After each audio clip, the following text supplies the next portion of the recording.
Radio Perio. El aire virtual. El orden de los factores no altera el producto. Y eso es una ciencia exacta. Radio Perio. El resultado está en el mouse. El presente se diseña con las voces del futuro. Radio Perio. La radio que se sintoniza con el mouse.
En otra programación de Señora Patotera.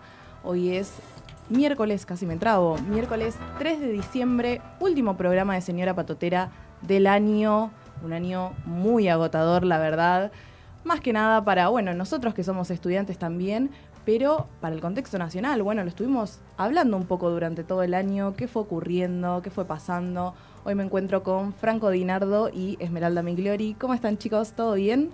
Bien, acá andamos, todo bien. Bueno, cerrando el cuatrimestre ahí, última semanita, pero bueno, ya estamos hacia el final, así que se vienen las vacaciones. Sí, ya cerrando materias, todo. Bien, sí. Contento igual de que sea el último programa, pero a su vez es como todo el año estuvimos, todo el año ahí, y es un poco de que no querés dejar un poco, pero a la vez, es decir... Bueno, me tomo unas vacaciones. Me tomo unas vacaciones que son muy merecidas para todo el equipo. Sí. Muy merecidas. Entero que tenemos en red, en producción. Sí, total. En el aire. Son necesarias también para volver al año que viene mucho más cargado, con más energía, entonces, y meterle con todo. Total. Bueno, bien. Totalmente. Hoy nada, vamos a estar hablando un poco de esto que creo hablamos durante todo el año sobre, el contexto nacional, sí, pero también sobre el contexto educativo que venimos transcurriendo, que venimos pasando, el contexto de las universidades, la educación también inicial, como primaria y secundaria. Y hoy vamos a desarrollar un poco esto. Vamos a tener también a Octavio Miloni, secretario general, si no me equivoco, de ADULP. Así que vamos a estar charlando un poco con él, nos va a estar comentando sobre, qué se espera también para el año que viene, y hablar un poco también sobre esto, sobre lo que viene ocurriendo, ¿no? Bueno, Esme, no sé qué nos trajiste hoy para charlar. Bueno, un poco sobre eso también, ¿no? Le puse de título a esto Futuro Universitario, como ver con qué nos encontramos y de cara para el 2026, ¿no? Para el inicio del ciclo lectivo 2016, ¿no? También como ustedes del otro lado saben, hemos estado hablando de este tema, porque como saben es un espacio de la universidad de la UNLP, y la verdad que nos interpela de cerca. Es un tema del que estamos muy, muy atravesados. El tema desde el sector de la universidad pública, que estamos en lucha a nivel país, desde que ganó el gobierno de Javier Milei debido al desfinanciamiento de la educación. También venimos con una serie de paros, como recién también mencionábamos, docentes y no docentes. En el mes de noviembre, que ya estamos inicios de diciembre, pero lo que fue noviembre, tuvimos una jornada de 72 horas, el miércoles 12, jueves 13 y viernes 14. Y los reclamos son los mismos desde que asumió este gobierno, básicamente. Ahora se sumó lo de el reclamo sería la implementación de la ley de financiamiento universitario, porque ya es ley. Hemos logrado eso, ¿no? Porque salir a las calles también nos ha servido, es fundamental. Hemos estado ahí poniendo el cuerpo en las marchas universitarias. Y el presidente suspendió su aplicación, ¿no? Luego de estas jornadas y de que hemos puesto el cuerpo. Bueno, al presidente se ve que no le interesa, ya hemos visto que dinero hay, así que no es un tema ese, va por otro lado. Yo creo que se vio un año completamente en donde eso, el salir a las calles como no servía y no movilizaba al presidente ni al gobierno nacional, entonces era como, bueno, ¿qué buscamos? ¿Qué hacemos? ¿Qué estrategias ahora implementamos para que nos escuchen un poco, no? Sí, creo que nos ha pasado eso también, como la frustración de decir, bueno, ¿cómo se sigue? Porque estamos poniendo el cuerpo, estamos con los paros y con todo. Y bueno, ¿de qué está sirviendo esto? Bueno, efectivamente dio frutos después de tanto, después de que el presidente haya querido vetar, haya querido contra viento y marea, contra el Congreso en realidad, sí, no contra viento y marea. Esto, ¿no? Que la ley no se implementara, la ha vetado un montón. Desoyendo al pueblo y desoyendo al Congreso, que insistentemente y por amplia mayoría ha querido efectivamente que se dé así, ¿no? Entonces, bueno, como último recurso no le quedó otra que promulgarla, pero la suspendió. O sea, la aplicación no se está llevando a cabo. Y bueno, otro de los reclamos es también, bueno, paritarias libres para acceder a salarios dignos, porque desde que asumió este presidente no se convocó a reuniones paritarias como se venía haciendo siempre históricamente en este país. Que bueno, como debería ser está incumpliendo con el convenio colectivo también, y los docentes han perdido más del 45% de su poder adquisitivo en los últimos 2 años, que es un montón. Bueno, teniendo en cuenta lo de la canasta básica, alquiler, la familia, los hijos si van al colegio, digo, todo lo que implica en el gasto de una familia. Y bueno, y también por la restitución del Fondo Nacional de Incentivo Docente, el FONID, que representaba una gran parte del salario, del porcentaje del salario de los docentes de lo que es jardín primaria y secundaria. O sea, digamos, no es solo el contexto universitario, sino es la universidad pública en su conjunto, sí, que total, viene en crisis luego de la asunción de este presidente. Bueno, pensemos también que en las últimas marchas, en las calles no solo había estudiantes, sino que había docentes, jubilados, o sea, es una lucha que se viene dando en conjunto los diferentes grupos, los diferentes colectivos, para buscar una respuesta y que lleve a esto, a que, bueno, si bien la ley de financiamiento no se está implementando, se logró votar en Congreso y se logró que se implemente en cuanto a que salga la ley. Entonces creo que es una lucha de todo el colectivo y que tiene que tener sus resultados también. Sí, porque en el país la verdad que es importantísimo, como decías, abuelos que incluso han pasado por la universidad pública y hoy en día la tienen que defender, además de ser una bandera de nuestra república. Uh-huh. Es totalmente importante. Orgullo nacional. Es un orgullo nacional, pero te digo, es como bandera. ¿Y cuántos países tienen universidad pública? Educación pública. No. Son muy pocos. Son muy pocos y la nuestra, la verdad que es de calidad. Cada vez estamos encima perdiendo también más prestigio, porque un montón de universidades del interior del país que antes estaban en los tops mundiales de mejores universidades, están bajando en el ranking debido al desfinanciamiento, debido a que no hay una implementación del financiamiento que le dé una calidad válida a la educación.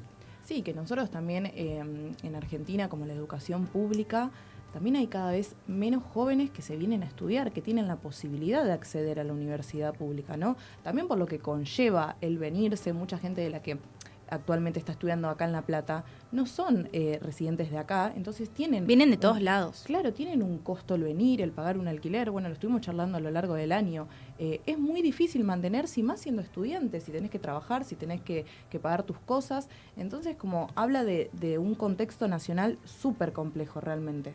Sí, es una gran inversión de los padres para quienes venimos de lejos. Yo soy de Tierra del Fuego de Ushuaia, y la verdad es que es muy lejos, o sea, en avión son 3 horas y media, es una locura de tiempo. Y bueno, esto de estar lejos de la familia, tener que vivir sola con todo lo que implica en una ciudad nueva, que bueno, ya llevo unos años, pero al principio eso fue duro, acostumbrarse. Que digo, sí, en Tierra del Fuego tenemos la UNTDF, por suerte, tenemos una universidad, pero bueno, no hay muchas carreras que digamos, sí, porque bueno, la verdad es que tenemos una población reducida, no es lo mismo que la provincia de Buenos Aires, por ejemplo, por decir una.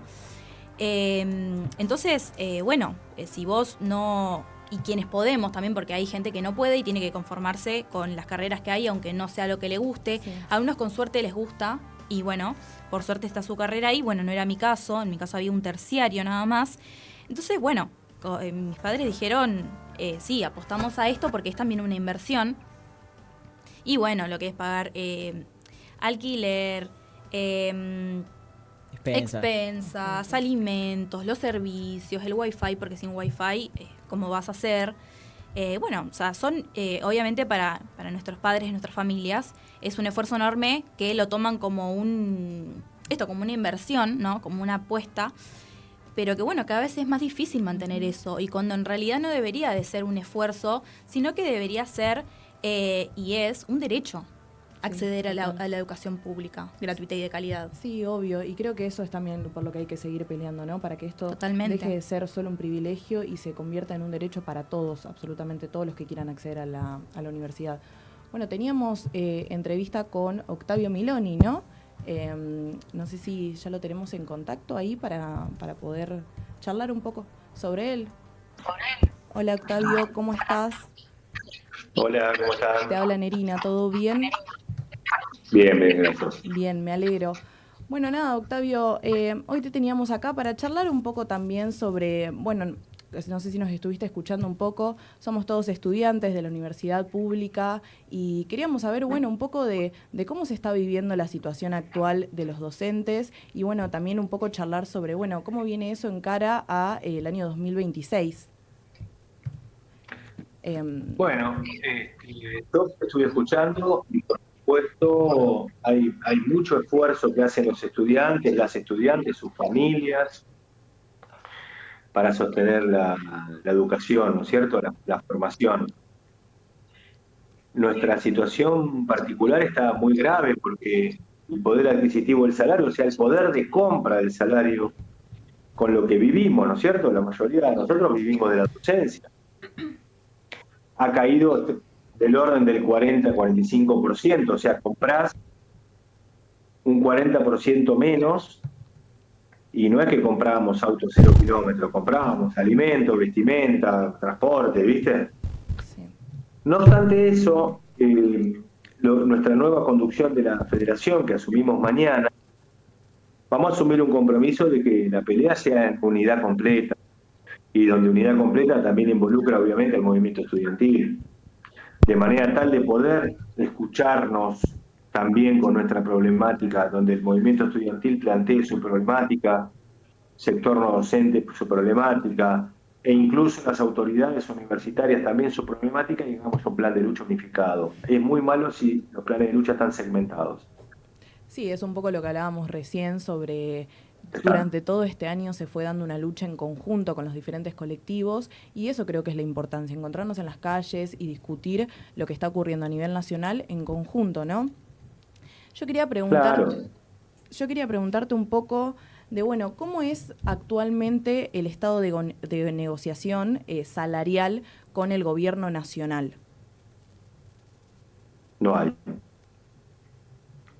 Mirá, venimos de más de 20 años de un proceso virtuoso en términos de negociación, y lo digo virtuoso porque aún en momentos donde hemos tenido mucha lucha, que fue el gobierno de Macri, no se ha perdido la instancia de negociación colectiva. Este gobierno inauguró una clausura en la discusión salarial donde te informa cuál va a ser el aumento y no hay reunión, no hay ningún tipo de reuniones en las cuales puedas establecer tus necesidades genuinamente, ¿no? Entonces no hay ningún tipo de negociación. El gobierno determina cuando le place la pauta de aumento salarial, por lo general muy por debajo de la inflación, lógicamente, si no hubiera habido pérdida tan estrepitosa del poder adquisitivo, te la anuncia, mandan a los instructivos de liquidaciones a las actividades y se acabó la cosa. Así que así está, no hay discusión. No hay discusión directamente. Hola Octavio, Franco de Badinardo te habla desde el estudio. Te quería preguntar si esta situación sigue Franco. así.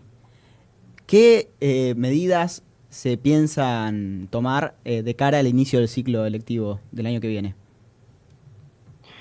Mira, yo creo que las medidas tienen que estar articuladas con todo el sistema universitario. La bronca, que es genuina y la tenemos todos, porque vas al supermercado y se complica, eso es una realidad, la tenemos todos. Ahora, si la bronca no la articulamos con otros sectores, podemos encauzarlo mal y que sea una cosa de un testimonio lógicamente legítimo, pero que no sea conducente en términos de resolver algo.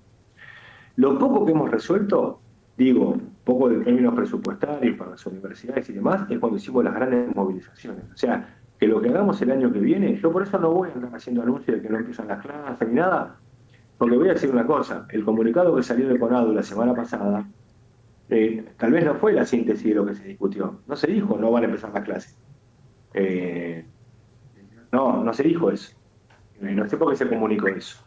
Así que ahora, bueno, asumimos nosotros la nueva conducción mañana y vamos a prolijar un poco la comunicación, porque realmente se anunció un no inicio cuando no está resuelto de ninguna manera un no inicio.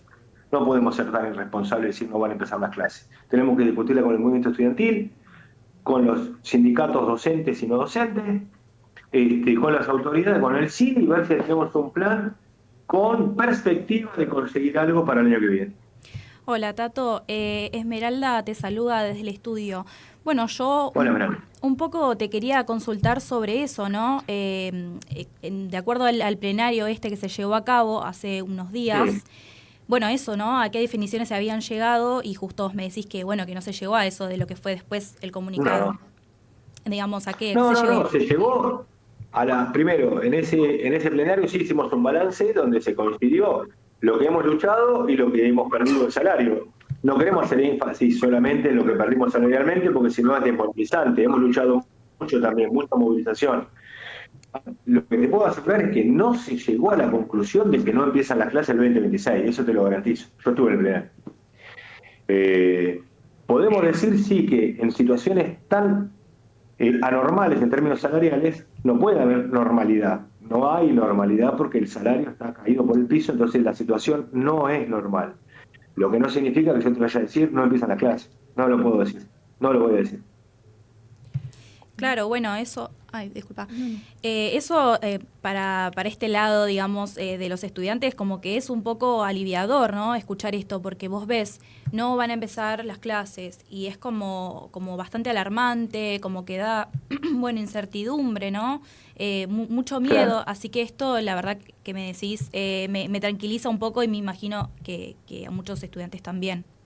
Sí, total, más de... Por supuesto, hay que llevar siempre una invitación a la participación y no que te diga, no vas a tener clase, quédate...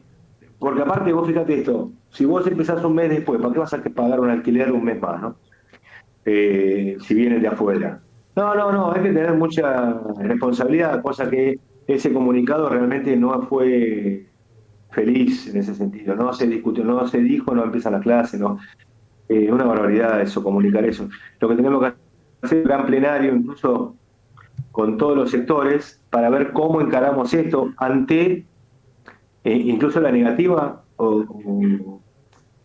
Hemos hecho mucho paro, lamentablemente no hemos superado las barreras salariales que impuso el gobierno. Entonces tenemos que repensar formas de lucha de poder torcer un poco ese rumbo.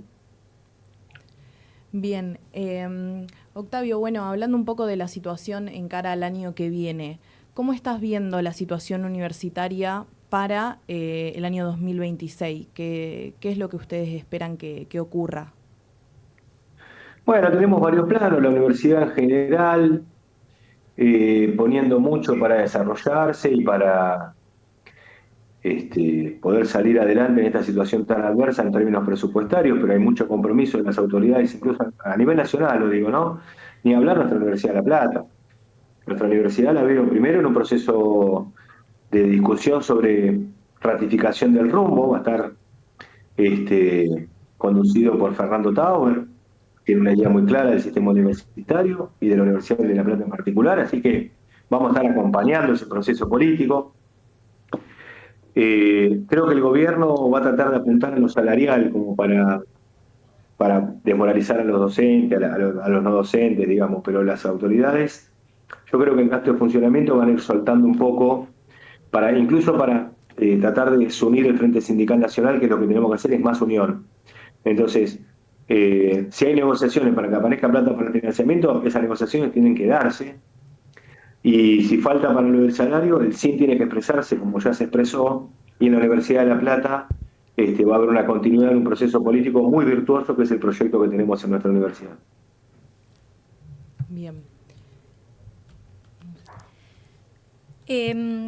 No, bueno, la verdad que este panorama de esta entrevista, bueno, como decía, me alivia mucho, y yo sentí esto como que faltaba la parte más estudiantil por ahí en la conversación, así que va a estar buenísimo eso, ¿no? Que podamos, que digo, a ver, desde el lado del estudiantado estamos completamente a favor de todas las medidas que están llevando a cabo, las respetamos, las acompañamos y hemos puesto también el cuerpo, porque es una situación que la entendemos completamente y que es de todos y de todas.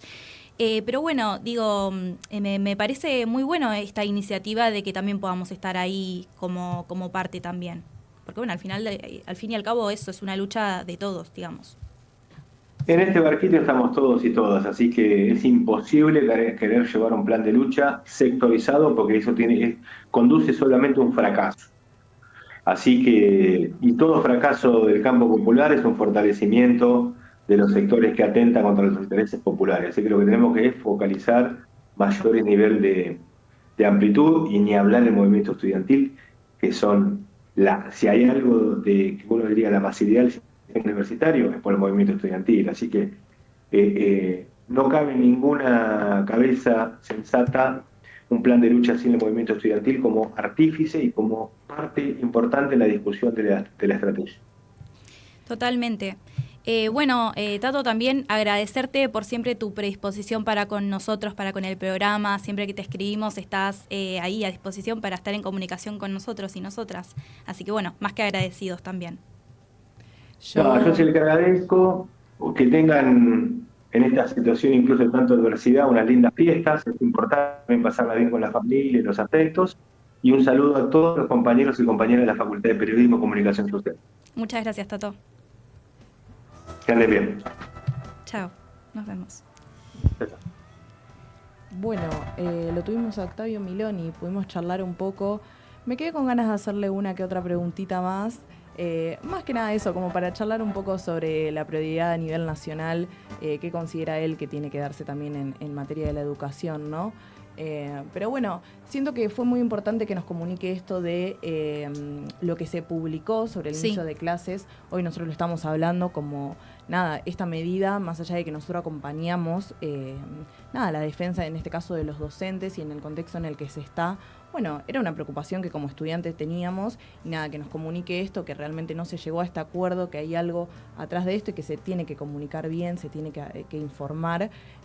Nada, como esto para una tranquilidad también para nosotros, me pareció muy bien, la verdad. Ahí vemos la importancia de la comunicación. Sí, la importancia de la comunicación, sí. Todo lo que estudiamos nosotros, obviamente lo que se comunica es lo que conoce la gente. Sí, total. Entonces, estudiantes que por ahí tienen que sacar pasajes para volver y todavía no saben si arrancan las clases, que sacando con anticipación encima son más baratos. Uh-huh.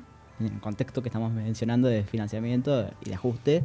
Entonces, me parece muy importante esta aclaración y que se vean las cosas cuanto antes. Sí, sobre todo en un contexto de tanta incertidumbre, como que sumar mayor incertidumbre, ¿no? Es como peor en un punto, y sobre todo para nosotros, o sea, que esto, bueno, Tato lo mencionaba también, el tema del pago del alquiler. Si vos sabés que probablemente no empiecen las clases con este comunicado, vos lees eso, bueno, ok, ¿qué hago? ¿Me vuelvo para marzo o cuando me vuelvo?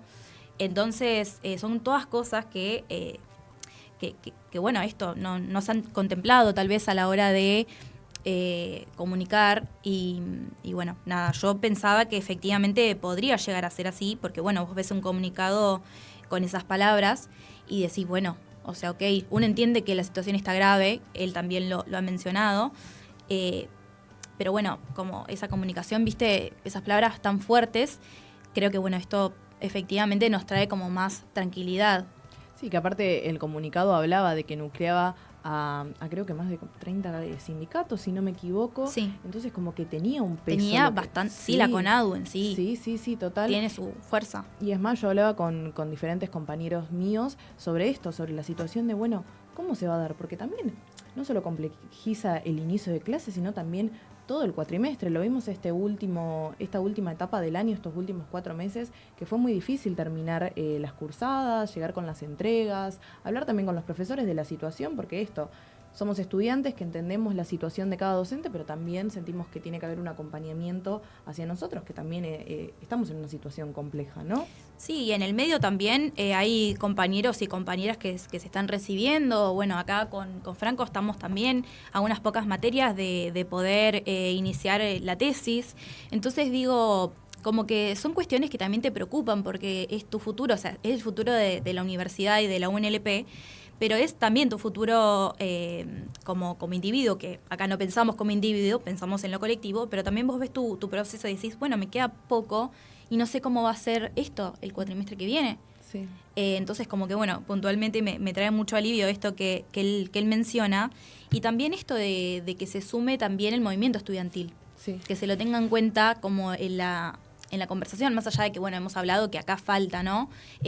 Puntualmente en la Facultad de Periodismo falta comunicación, falta que el claustro estudiantil se ponga de acuerdo también, tenga sus asambleas y sus conversaciones, pero bueno, también a nivel estudiantil de todo el país. Igual Sí. recordemos que falta bastante igual para el inicio del ciclo lectivo. Sí. Y uno Sí, siempre sí. dice, no se puede estar peor, pero si he aprendido algo en estos últimos años es que Siempre se puede siempre estar se peor. puede estar peor.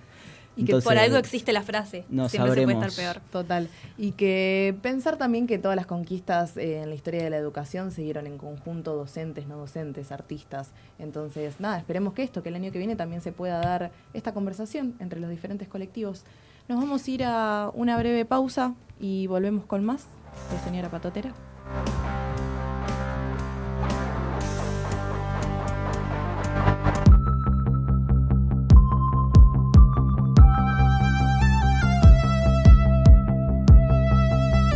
Todas mis certezas en el aire, ya no sé volver a lo que fui.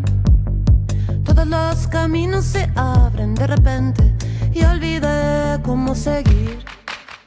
Quiero deshacerme de la sombra, esa que reclama sin decir. Quiero olvidarme de lo que no me comprende y todo eso que sobra de mí. Y no sé a dónde va el viento y por qué cambio. No puedo volver a lo que era, desapareció y ya no será lo mismo.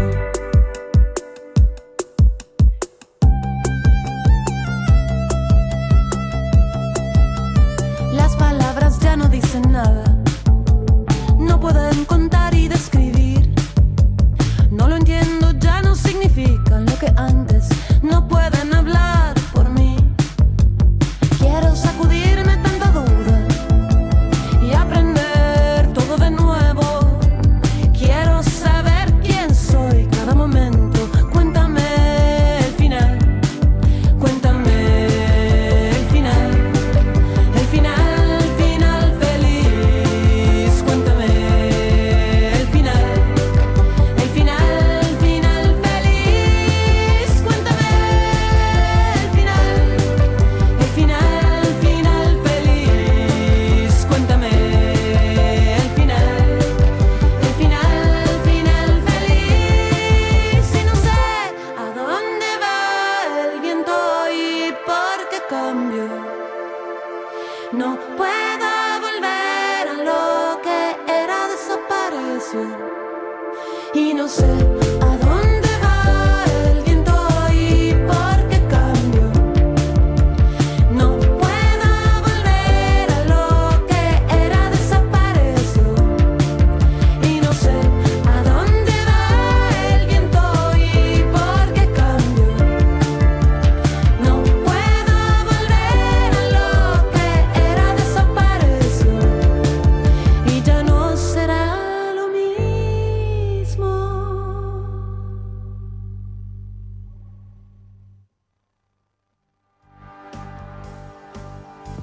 el orden de los factores no altera el producto. Y eso es una ciencia exacta. Radio Perio. El resultado está en el mouse. El presente se diseña con las voces del futuro. Radio Perio. La radio que se sintoniza con el mouse.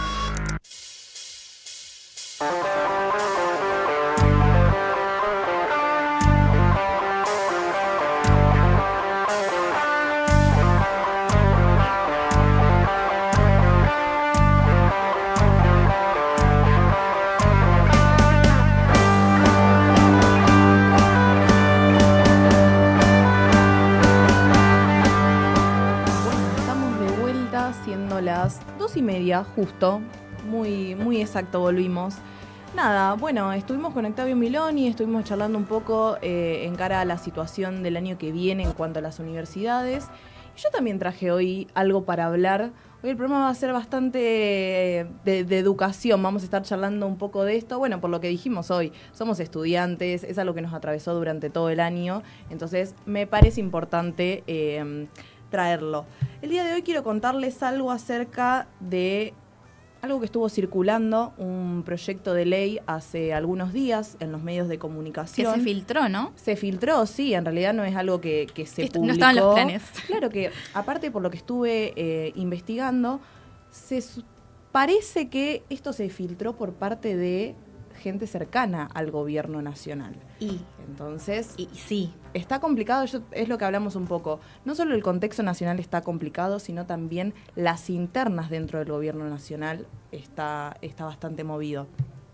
Bueno, primero igual me parece importante arrancar charlándoles sobre, darles un poco de contexto sobre lo que quiero hablar, que va a ser la Ley de Educación Nacional. El 14 de diciembre del año 2006 se sancionó la ley 26.206, que es la Ley de Educación Nacional, bajo el gobierno de Néstor Kirchner, en este caso, el cual reemplazó a la Ley Federal de Educación, que es la 24.195, que estaba en vigencia desde el año 1993. O sea, hubo mucho tiempo en el medio hasta volver a cambiar la ley e implementar diferentes políticas, ¿no?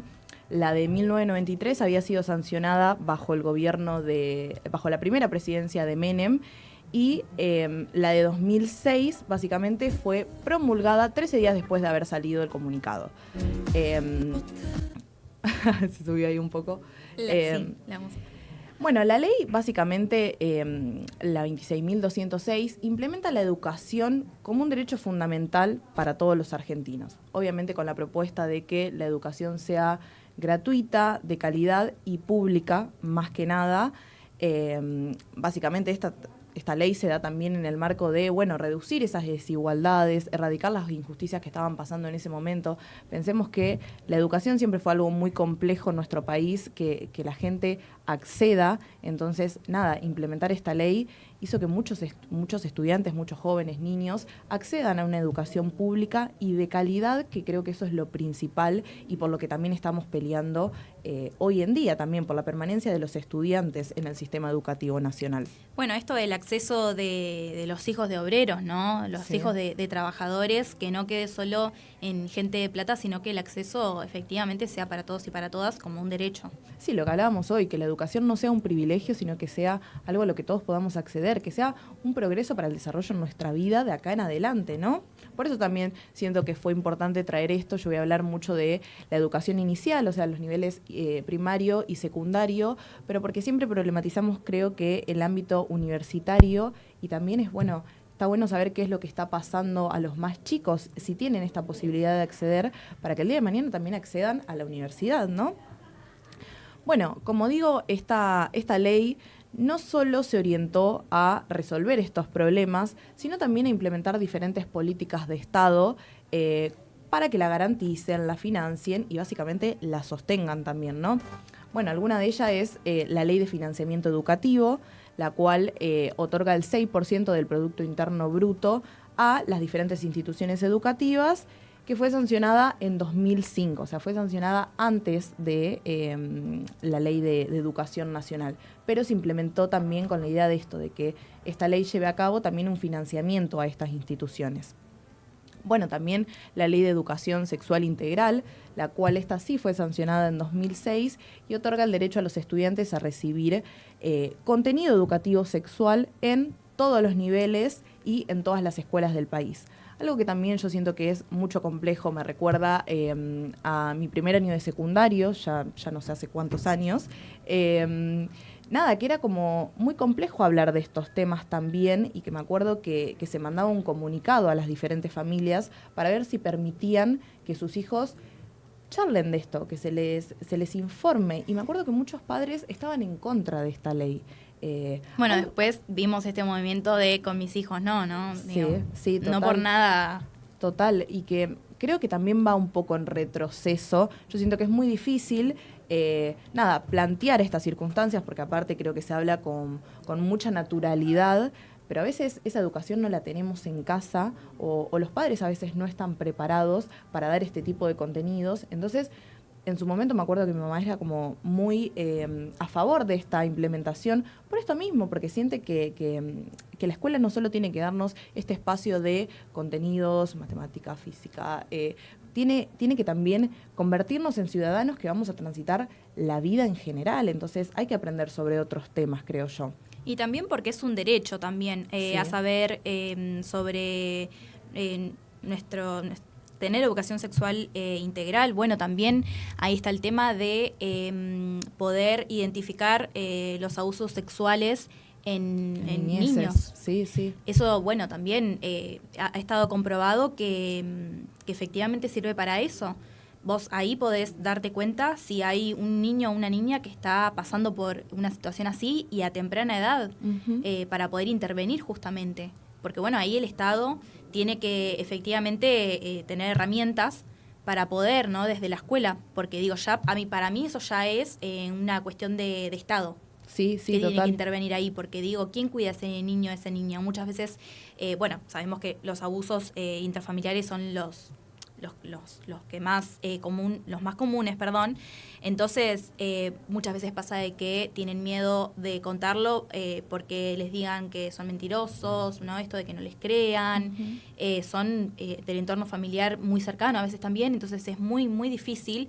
Y bueno, estas herramientas y que desde la escuela se intervenga es fundamental. Sí, es fundamental. También en las escuelas hay espacios de contención que acompañan también las diferentes realidades. Bueno, no solo obviamente los abusos sexuales, sino también las diferentes problemáticas que atraviesan a los jóvenes. Y me parece muy importante que estén estos espacios. Por esto mismo que vos planteás, realmente tiene que haber un acompañamiento, porque a veces desde sus casas no lo tienen. Entonces, nada, que esté la escuela y que sea pública, permite esto realmente, como un vínculo entre, me salen los docentes y los mismos jóvenes que van más allá de solo la institución educativa.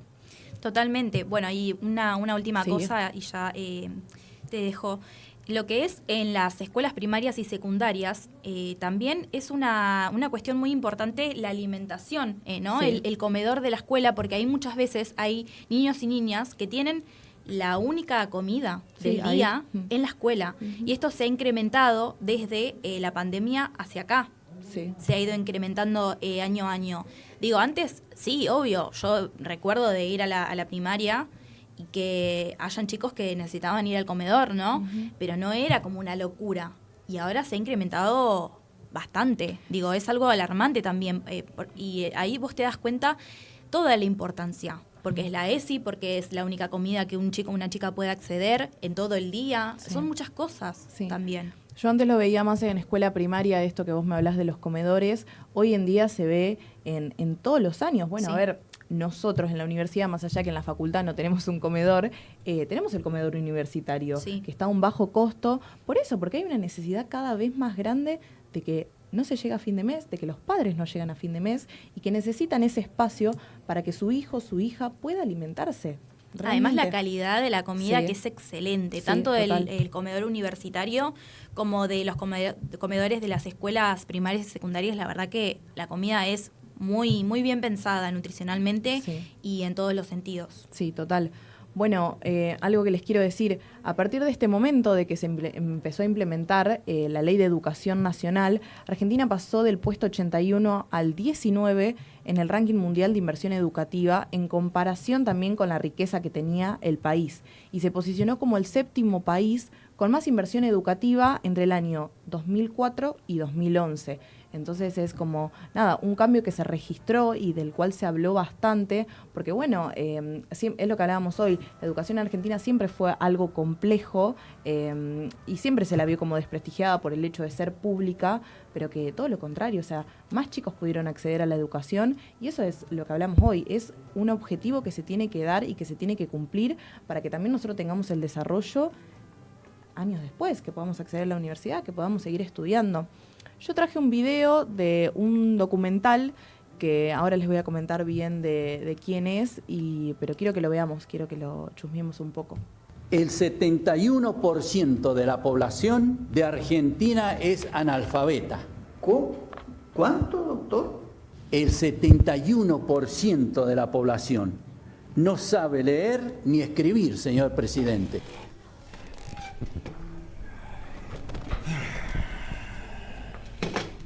Para tener paz en la República Argentina, para que los montoneros no se levanten, para que no haya vagos, es necesario educar al pueblo en la verdadera democracia, enseñarles a todos lo mismo, para que todos sean iguales, tengan las mismas posibilidades. Para eso necesitamos hacer de toda la República una escuela. Manden misivas a cada provincia. Pondremos un plan en marcha para que en menos de 2 años se hayan fundado la mayor cantidad de escuelas que nuestro presupuesto lo permita. Pueden retirarse, señores. Buenos días, señor presidente. Buenos días, señor presidente. Toda la República una escuela.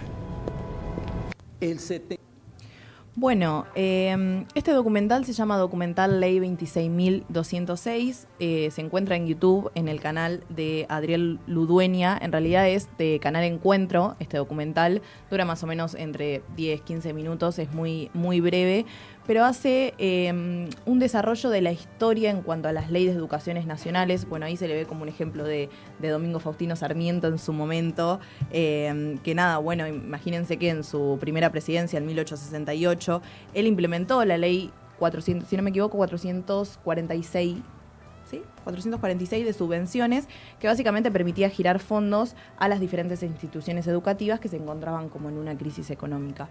Entonces, nada, me pareció como importante traer eso y mostrarles no tanto algo teórico, sino como, bueno, ver un poco del recorrido de la educación y de las diferentes leyes, cómo fueron cambiando a lo largo de la historia, para que lo miremos, para que sea un poco más entretenido, ¿no? Claro, una representación de la época, y además claro, con el dato concreto de la alfabetización y de cómo es que... Una locura, o sea, esos porcentajes sí. igual, una locura. Sí. Para la época sí. Y Pero sí, o sea, nos vemos hoy en día y decimos, no puede ser que no se aprenda a leer. Claro, Que una persona- es algo fundamental también esto porque vivimos en un mundo de sociedad, de ciudadanos donde nos tenemos que saber desarrollar, donde tenemos que saber hablar, comunicarnos con la gente. Por esto mismo, porque no somos solo en el mundo, más allá de vivir en un contexto súper individualista, hay alguien más con el que hablar, con el que informarnos. Entonces está bueno y lo traje para eso, para que, bueno, si lo quieren ver, que lo puedan chusmear, que puedan... ¿Cómo se llama? Ley 26.206 y se encuentra en el canal de, si no me equivoco... Encuentro, ¿no? No, porque no está lo quise buscar en YouTube de Canal Encuentro, pero no, está en el canal de Adriel Ludueña. Debe ser algún usuario que lo subió Y tal vez lo compartió. removieron. Muchas porque, gracias, bueno, Ludueña. con todos los- Muchas gracias. Porque con todos los cambios que hubo, ¿no? Dentro de la TV pública, del Canal Sí. Encuentro, bueno, Paca, ni hablar todo, bueno, tal Bueno. vez ese contenido se ha removido, no lo sabemos. Sí. Bueno, Canal Encuentro era pero podría suceder. un canal estatal también con toda la información que Claro. tenía, entonces por eso me pareció importante que lo veamos y que lo chusmiemos. Además, yo lo considero patrimonio nacional, o sea, Sí. es patrimonio. Vos no podés borrar archivos de ahí. Sí. A lo sumo podés crear, porque eso también es una crítica al gobierno, claramente, Sí. lo que estoy haciendo. Vos no podés remover contenido que se haya subido. Sí, total. Podés agregar a lo sumo. Como pero, hicieron con Paca Paca, que lo claro, cambiaron completamente, sí. Pero digo, no podés borrar cuestiones que se han subido y que se han realizado, porque habla de la historia. Sí, total. No es esto de adoctrinamiento, no. Es información. Tenemos que poder acceder a esos archivos y esas cosas, porque también tienen fines educativos. Sí, y son fundamentales. Sí. Es Por eso me pareció bueno traerlo para que nada, quienes lo quieran ver, está muy bueno y es muy entretenido también. Y nada, nos remontamos un poco a cada época, así que nada, está bueno. ¿Por qué hablo de esto? Por esto que les estaba planteando. Hace una semana aproximadamente se difundió en diferentes medios de comunicación un nuevo proyecto de ley que básicamente cambiaría todo en el sistema educativo. Se llama Libertad Educativa, es el nombre del proyecto, tratado en uno de los consejos de mayo, y básicamente plantea propuestas para los niveles educativos iniciales, o sea, como dije, el primario y el secundario. Como primer eje central que plantea este proyecto es, bueno, menos participación del Estado. El proyecto lo que plantea es desplazar al Estado de su rol central como garante de la educación. Básicamente solo pasaría a cumplir un rol subsidiario. Se lo trasladaría al ámbito civil, la responsabilidad de la educación, para que los padres básicamente sean responsables de cada educación de cada hijo. O sea, los padres tienen que encargarse de esa misma educación, por lo que el Estado solo intervendría cuando estas familias no lo hagan. Que básicamente choca un poco con la ley que hablamos de 1884, que por primera vez establece al Estado eso como responsable directo de la educación. Yo creo que ahí es un problema muy grande. Pensemos que este proyecto se hablaba de libertad educativa para que básicamente se pueda tener la libertad de aprender y enseñar bajo unas convicciones propias, pero a veces la libertad queda un poco corta cuando no todas las familias tienen las mismas posibilidades de enseñarle a sus hijos, de tener un profesor para pagarles. Entonces, ¿de qué tanta libertad capaz hablamos cuando las condiciones son desiguales, no? Como lo problematizo mucho por ese lado, creo yo. Yo creo que es lo que les estoy diciendo. Esta idea se plantea en el marco de básicamente enseñar y aprender en condiciones de libertad. También habilita lo que son las modalidades híbridas, que básicamente es poder estudiar de manera virtual o presencial. Es algo que elegiría cada familia y cada joven, y que los jóvenes serían evaluados también en condiciones de exámenes para ver hasta dónde saben, qué es lo que saben, pero como que el estudio sería básicamente en condiciones de que la familia tenga la capacidad de capacitarlos o de pagar a un profesor que pueda permitirle esto también. ¿Puedo decir una barbaridad? Sí. Hay cada padre que es un imbécil, entonces... Y es que es muy complejo. Pero también digo, los padres ya, tienen que criar, tienen que alimentar, tienen que estar con los chicos, todo, pero además son obviamente personas que trabajan y en qué momento van a poder enseñarles. Digo, ¿en qué momento? Total. Porque digo, ya es inabarcable. Justamente se creó esta ley que desde el Estado es un derecho que accedamos. Porque yo efectivamente creo que es así, pero también porque ¿cuántas responsabilidades más le vas a sumar a los padres? ¿No les dan las horas del día? Bueno, entonces, ¿qué pasa ahí? Ese chico, esa chica no aprende. Sí, efectivamente no aprende. La libertad a que no se eduquen es. O sea, es el desplazamiento del Estado en todo en su máximo esplendor, tipo en todo, incluso en la educación. Sí. Que vemos el lugar en el que está la educación para este gobierno con el desfinanciamiento del que venimos hablando, por ejemplo. Pero digo, mirá de dónde viene por esta ley que se filtró. Sí. Claro, por eso, si no les interesa la educación, no les importa. No. Es más, algo que también quiere implementar esta ley es que los jóvenes tengan, creo que era el 25%, si no me equivoco, sí, el 25% de un tiempo libre donde básicamente lo pueden implementar para que hablen de o les enseñen lo que ellos quieren. Básicamente puede ser la historia de una religión, o sea, como temas que van más allá de solo informarse o educarse como algo más religioso, ¿no? O sea, imagínense que en su momento la educación se había alejado de la escuela religiosa para que también sea como un espacio neutro, un espacio de discusión, y es como volver a principios que ya estaban discutidos. Toda la lucha que se llevó a cabo para que la educación sea laica, justamente, se ha sumado, o sea, pública, de calidad, laica. Sí, total. Se ha sumado eso ahí y fue una lucha también para que suceda. Sí, obvio. Bueno, esto también aumenta un montón lo que es la precariedad docente, ya que hablamos todo esto, que hablamos con Octavio. O sea, porque este proyecto pone en crisis lo que es el trabajo docente, ya que los jóvenes estudiarían en sus casas, los profesores tendrían cada vez más horas, no tendrían aulas que para poder brindar este tipo de educación. Que Se desdibuja ese rol directamente. Sí, total. Se desdibuja completamente. Sí, porque ya cualquier padre lo podría hacer directamente. Entonces, nada, aumenta mucho esta crisis que hablamos de los docentes, ¿no? Y bueno, ni hablar del aislamiento de estos jóvenes, ¿no? Venimos de la pandemia, de estos espacios de las escuelas que son espacios básicamente de contención. Entonces, desaparecerlo yo creo que no ayudaría, sino que implementaría una crisis muy grande de los jóvenes, que ya nos vemos en una situación de individualismo y de no sentirnos acompañados. Entonces, bueno, me parece que la escuela primaria y secundaria tiene que ser fundamental para estos chicos. Totalmente. Bueno, está la contención, son los primeros años que son fundamentales para un niño o una niña para terminar de desarrollar su personalidad. Ahí aprendes de todo. Sí, aprendes a hacerte amigos, aprendes a hacerte amigas, te peleas con esos amigos, o sea, pero y formás comunidad ahí. Es fundamental que eso esté, digo, no se puede perder. Entonces, digo, si estamos yendo al individualismo, en lo discursivo, en todo ámbito, porque creo que si lo que prima en este gobierno es eso, me salvo yo, el resto, bueno, que me importa, mientras yo estoy bien, no me interesa qué le pasa al que tengo al lado. Bueno, acá se lleva ya a lo físico, al no compartir con un par. Después terminás cantando canciones en el Movistar Arena. Claro. Claro. Que no tenés. Sí, total. No tenés amigos.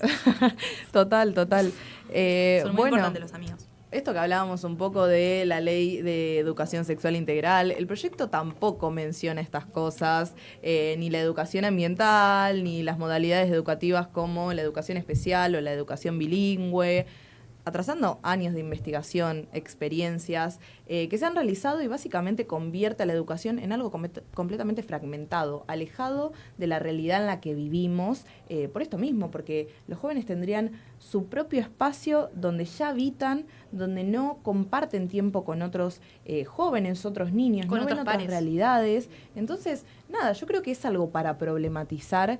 Es terrible. Sí, y que se haya filtrado. Bueno, yo creo que quiere marcar algo grave que está pasando en el gobierno nacional, básicamente. O sea, yo creo que el proyecto lo que tiene como principal es no solo reducir la inversión pública, que es lo que hablamos un poco, que el Estado deje de ser parte de, de mandar presupuesto hacia las instituciones y también desplazar la responsabilidad estatal que tienen como garante de la educación. Yo creo que son los principales ejes centrales y que se nota mucho en el borrador que se filtró. Y bueno, ya el Estado se está ausentando, pero acá directamente quiere establecerlo como ley. Sí, total. Que nadie le pueda reclamar como, che, no.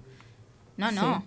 Acá directamente ya lo están marcando. Bueno, vos sabés que quien salió a hablar fue Carolina Lozada, que es senadora e integrante del Consejo de Mayo, donde se presentó este proyecto.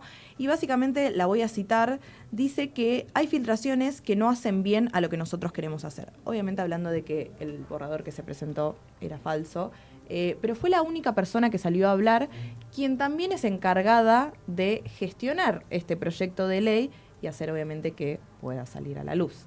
Entonces fue la única persona del gobierno nacional que salió a hablar, que lo dijo en una nota que fue muy raro para quien la hizo, que fue para Página 12, pero bueno, entonces esto como... No hay respuestas ante esto que salió, como todo lo que viene pasando en todo este año en cuanto al gobierno nacional, ¿no? Que no nos quedamos sin respuestas. Bueno, si hemos hablado en las columnas de Franco, es que si hay algo que tiene este gobierno es que no sabe comunicarse, no tiene comunicación de crisis. Sí. Exactamente. Sí, total. Hemos llegado a esas conclusiones. Necesitan un comunicador político. Sí. Bueno, para cerrar yo creo que, lo que está en juego básicamente no es solo una ley, sino que creo que es esa definición que tenemos del espacio público, de las instituciones educativas. Creo que son nuestros derechos. Sí. Creo que está en juego claramente la posibilidad de que la escuela sea un lugar donde habitar, donde crecer, donde desarrollarnos, donde construirnos como ciudadanos que van a vivir el día de mañana. Así que creo que es algo para que problematicemos y que sigamos discutiendo, me parece. Sí, totalmente. Bueno, yo quiero agregar también dos cuestiones que me parecen muy importantes, que bueno, el programa pasado un poco lo estuvimos problematizando con Franco, que insisto sobre lo mismo, el tema de que me parece totalmente grave de los movimientos antivacunas, vacunas y la suba de enfermedades que no se habían registrado hace un montón de años gracias a la vacunación. Entonces, insisto en la importancia de la vacunación, tanto de las madres como para con los hijos también.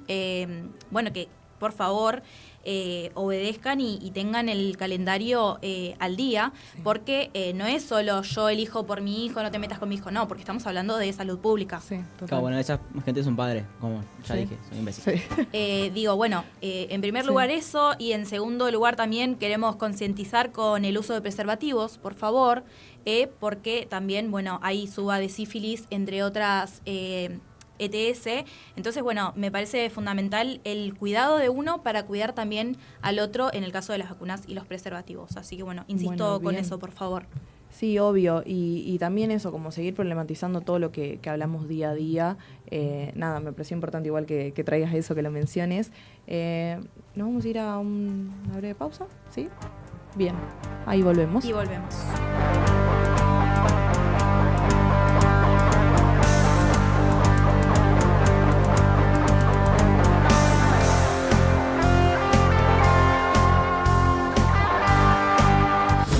No tenemos dial. No tenemos números. Señal electrónica. No estamos ni antes ni después de nadie. Aclaremos eso, doctor. Una señal electrónica solo puede ser creada por un ser humano. No necesariamente humano. Inteligentes tal vez, sí. Estamos acá, donde tenemos que estar. Pueden ser insectos con tremendo poder mental.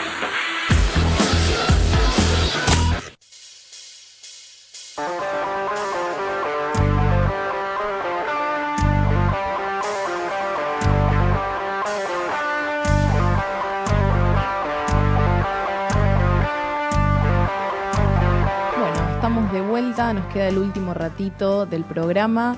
Franco, ¿qué nos querés comentar hoy? Del año, así que quería traer más o menos un resumen y qué nos espera para el próximo año, ya que estamos en el cierre, lastimosamente. Y bueno, 2025 fue totalmente político, tuvimos una elecciones en las distintas provincias, incluso desdobladas, así que tuvimos elecciones a lo loco. Y yo traje bastantes al programa de los lunes, entonces quería más o menos mencionarlas. La consolidación también de los libertarios en el Congreso. Ya quiero aclarar, siendo el último año, que el año que viene ya no hay elecciones. El 2026 ya es más de rosca política, de distintos acuerdos, más que nada gestión. Entonces va a ser un año movido, pero no en las urnas. Y ver también qué va a pasar en 2027, que ahí sí hay elecciones. Ahí sí. Total. ¿Qué pasa? Más que nada con el peronismo, que está muy dividido y entonces va a tener que dirimir quizás en casco guantes, diría Guillermo Moreno, ¿quién conduce? Porque uno tiene que ser cabeza para el 2027, que Yo en creo un que parpadeo ya lo tenemos. Yo creo que está muy claro quién conduce. El tema es si lo quieren asumir o no, porque digo, ahí justamente creo que en esa figura que está muy fuerte y naciendo, que me refiero a Axel Kicillof, el gobernador de la provincia de Buenos Aires, bueno, creo que la discusión y estas roturas van por ese lado, ¿no? Por quienes creen que no va por ahí, quienes creen que efectivamente es con Axel. Creo que tiene que ver ahí un poco. Hay que ver, por eso el 2026 va a ser un año movido en esas cuestiones de rosca política. Entonces, veremos para el 2027. En el 2026 tendremos solamente elecciones estudiantiles, que también las hemos cubierto acá. Sí, total. Y va a estar bueno. Tienen que guardar el DNI solamente para esas elecciones. Ya después no lo usan más. Ya después pasa un poco. No lo usan para otras urnas. También el 2025 fue un año totalmente experimental. La cuestión de la boleta única, en los desdoblamientos, por ejemplo, en la provincia de Buenos Aires.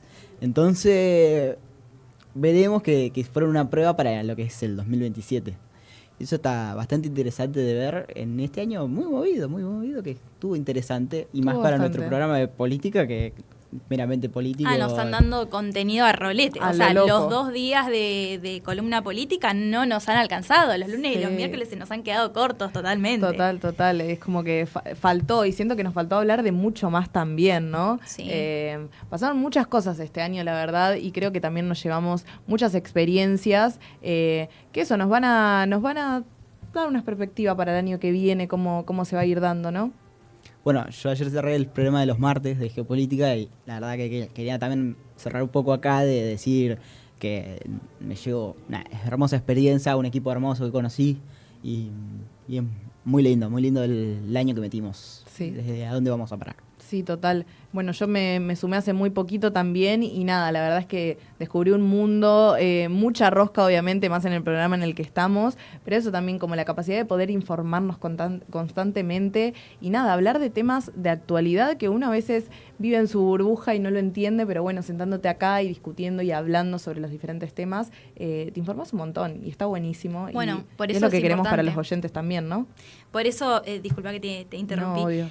Por eso es importante esto, la educación pública, que estemos acá con nuestros pares discutiendo. Acá puntualmente estamos en un programa, pero digo, todos los niveles educativos tiene que estar este espacio en las aulas, en los pasillos, formando amistades. Que digo, esas cuestiones te forman en esto, en la información, en lo importante, pero también en los vínculos, en esto, en que te haces amigos. Bueno, acá la mayoría somos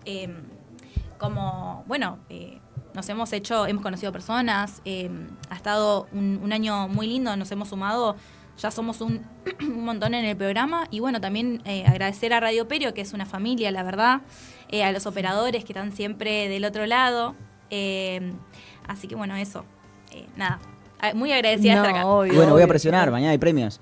Mañana hay premios. Ganen o caminan. Más vale que nos den muchos. Tuvimos todos los días. Más vale, por favor. Bueno, nada, también agradecerles, por lo menos de Señora Patotera, creo que los chicos mañana también tienen programa, el viernes, Fran. Las chicas van a mañana salir fuimos también. Bueno, pero nada, agradecerles también a todos los oyentes de los lunes, de los miércoles de Señora Patotera, que están ahí, que nos acompañan. Obviamente a nuestro equipo de producción, hoy está Martín Fernández y Olivia Arteca. Bueno, agradecerle también a Manu, que estuvo, a Chabela también, que bueno, están los miércoles, Manu estaba también los lunes. Bueno, agradecerle a Esme, agradecerle a Franco. Nada, por el equipo que tuvimos durante todo el año, por el equipo que esperamos seguir sosteniendo también para el año entrante. Nada, agradecerles principalmente por estar ahí, acompañar. Mi nombre es Nerina Van Domcelar y nada, esperemos que nos sigamos viendo, que nos sigamos encontrando. Gracias. Que me agarre del pelo si se me corta la voz. Si rompemos tu cama de noche, lo siento por